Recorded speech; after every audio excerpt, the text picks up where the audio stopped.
Europe Matin, Patrick Cohen.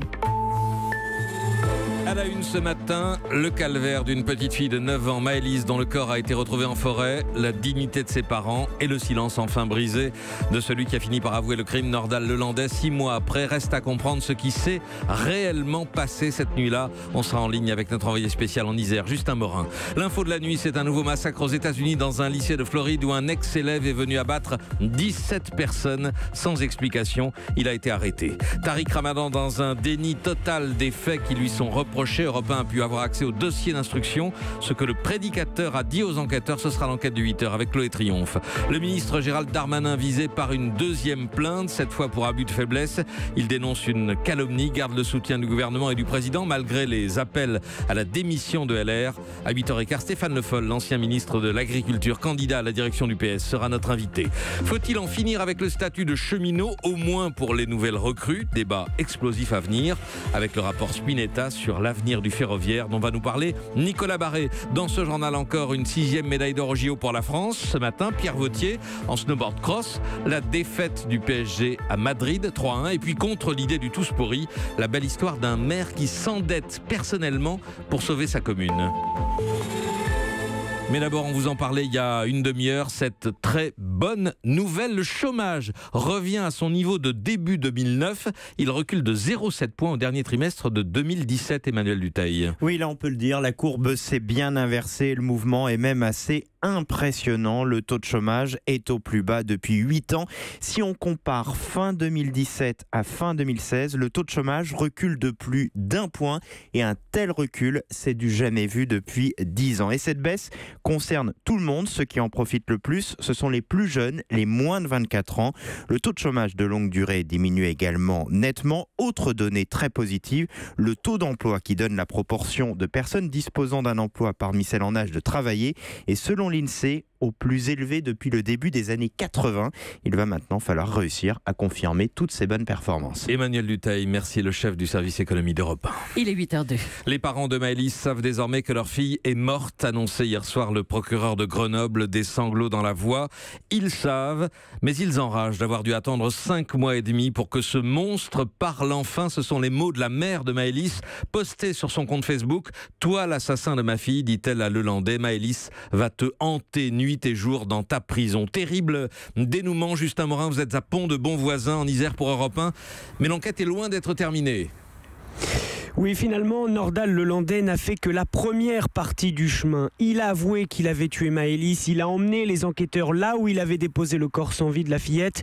Mais ce matin, il reste beaucoup de questions. Que s'est-il vraiment passé cette nuit du 26 au 27 août 2017 quand Maëlys a disparu? Dans quelles circonstances a-t-elle été tuée? Avec quel degré de violence? Pour le moment, Nordal Lelandais ne dit rien, mais il pourrait aller plus loin dans les prochains jours lors des nouvelles auditions prévues par les enquêteurs. Désormais, c'est vrai que c'est ce que tout le monde attend ici, à commencer par sa famille, sa mère, son père et sa grande sœur exigent un moment de vérité de sa part, toute la vérité. On sent aussi à discuter avec les proches et les habitants de la commune qu'ils font corps autour d'eux. Nordal Lelandais doit parler, mais ce qui est sûr, c'est qu'ici, personne ne croit à la thèse de l'accident. Steven, par exemple, un ami de la famille très touché par les aveux de Lelandais. Je me sens en fait mal, très mal, c'est la haine surtout. C'est un soulagement de l'avoir retrouvé, mais on ne sait rien d'autre, on ne sait pas pourquoi il a fait ça, qu'est-ce qu'il lui a fait, on saura. Nous on attend la vérité. Et puis ce revirement de situation hier laisse peut-être entrevoir d'autres révélations. Nordal Lelandais est aussi soupçonné dans le dossier d'Arthur Noyer, ce militaire disparu il y a près d'1 an et demi à la sortie d'une boîte de nuit à Chambéry. Parallèlement, 4 dossiers de disparition ont été rouverts dans lesquels des vérifications sont en cours. Justin Morin, envoyé spécial d'Europe 1 en Isère, en direct. Justice encore avec la relaxe de Jawad Ben Daoud, surnommé le logeur de Daesh. Le tribunal correctionnel de Paris estime que le prévenu ne savait pas qu'il avait affaire aux terroristes du 13 novembre. Il est sorti de prison dans la soirée, mais le parquet a fait appel de ce jugement. Une patrouille sentinelle agressée au couteau hier soir dans le 17e arrondissement de Paris par un individu criant Allahu Akbar, c'est une information Europe 1. Aucun blessé, l'agresseur a été maîtrisé et interpellé. Dans l'affaire Air Cocaïne, le Français Christophe Naudin, emprisonné à Saint-Domingue après y avoir été condamné à 5 ans ferme en 2015, sera transféré aujourd'hui en France pour y purger sa peine. Et puis, ce que dit Tariq Ramadan pour se défendre des accusations de viol. Le prédicateur 2 fois mis en examen et incarcéré à Fleury-Mérogis va demander sa remise en liberté aujourd'hui. Nous vous dévoilons les éléments du dossier, c'est l'enquête du 8h. Bonjour Chloé Triomphe. Bonjour. Vous êtes donc en mesure de nous révéler le contenu des auditions de Tariq Ramadan pendant sa garde à vue.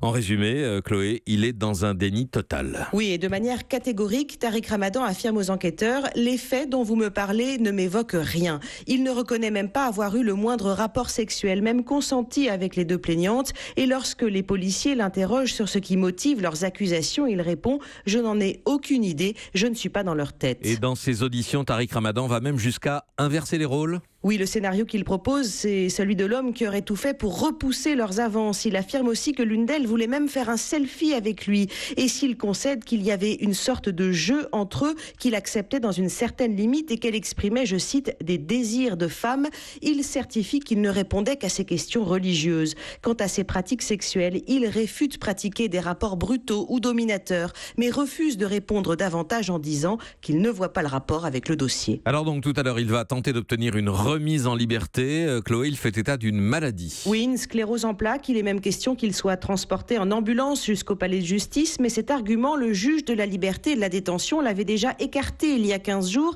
estimant que ce n'était pas incompatible avec la détention à condition qu'il puisse prendre ses médicaments. A-t-il la moindre chance d'obtenir gain de cause ? Eh bien, cela paraît compliqué car comme il y a 15 jours, le parquet reste favorable au maintien en détention de Tariq Ramadan. La première décision du juge, dont nous avons pris connaissance, se révèle particulièrement sévère. Le magistrat avait relevé les déclarations circonstanciées, réitérées et constantes des plaignantes. Il s'est aussi appuyé sur les certificats médicaux produits par les jeunes femmes, ainsi que sur les détails intimes qu'elles avaient décrits comme sa cicatrice à l'aine. Enfin, le juge a insisté sur le risque non théorique de pression. L'une des deux témoins entendus sous X a même été menacée jusqu'en novembre dernier par l'islamologue. Quant au risque de fuite de Tariq Ramadan, le magistrat avait souligné ses nombreux relais humains et financiers. Et à ce sujet, on apprend surtout que Tariq Ramadan, bien que dispensé de cours par l'université d'Oxford, perçoit toujours son salaire de 4000 livres sterling par mois, en accord avec l'université, dit-il, pour, je cite, pouvoir gérer son affaire actuelle. Enquête et révélation signée Chloé Triomphe pour Europe 1. Contre Gérald Darmanin, ministre des Comptes publics déjà visé par une plainte pour viol, voici maintenant une enquête pour abus de faiblesse. Une habitante de Tourcoing affirme avoir été l'objet de demandes à caractère sexuel pour la promesse d'un relogement. On n'en sait guère plus. Y a-t-il eu sexe? Y a-t-il eu logement? À la Voix du Nord, Gérald Darmanin parle d'une nouvelle calomnie. Je ne sais pas qui et de quoi on m'accuse, dit-il. Sale temps décidément pour les politiques, alors que le pire mensonge de ces dernières années est rejugé à Paris, vous le savez, avec Jérôme Cahuzac. Alors comme une forme d'antidote, laissez-moi vous présenter le héros du jour, ce maire d'une petite commune de l'Eure qui vient de prendre un crédit sur 20 ans à titre personnel pour sauver son village. Reportage François Coulon. Le coup de grâce remonte à 7 ans. Boulangerie, bar tabac et épicerie baissent le rideau en 3 mois. Coup de cafard pour le maire de Quitbeuf, 652 habitants, qui refuse de laisser mourir son village et décide de s'endetter à titre personnel.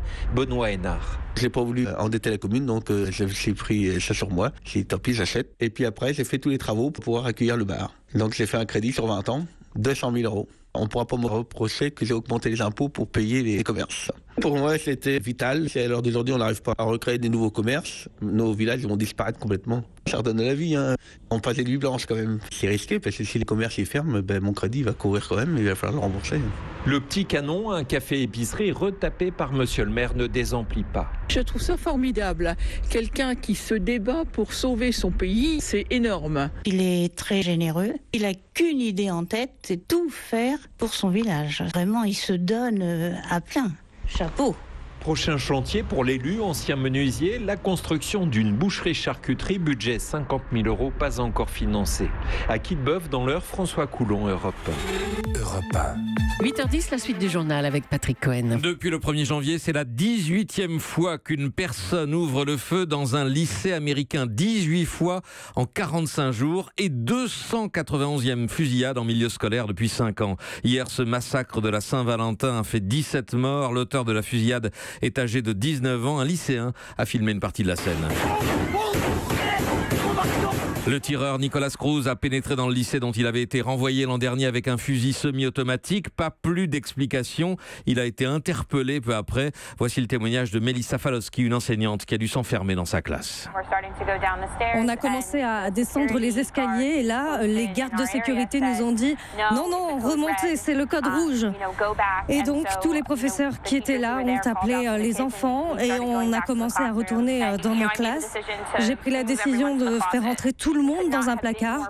On ne pouvait pas être plus préparé que nous l'étions pour ce type de situation. C'est ce qui me frustre vraiment. On s'est entraîné pour cela.